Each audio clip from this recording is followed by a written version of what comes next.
In this video, I'll show you how to close an issue on GitHub. First, sign into your GitHub account and open the repository that contains the issue you want to close. Next, click the Issues tab at the top of the repository page and select the issue you want to close from the list. Now, review the issue to make sure it has been resolved or no longer requires action. If you'd like, you can leave a final comment explaining why the issue is being closed or describing the solution that was implemented.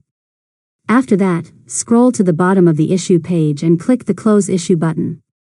GitHub will immediately mark the issue as closed, and its status will be updated for everyone working on the repository. Finally, if the issue ever needs to be reopened, simply open the issue again and click Reopen Issue.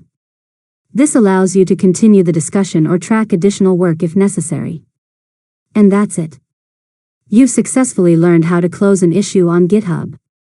If you found this tutorial helpful, make sure to subscribe to Learn Mode Lab for more tutorials.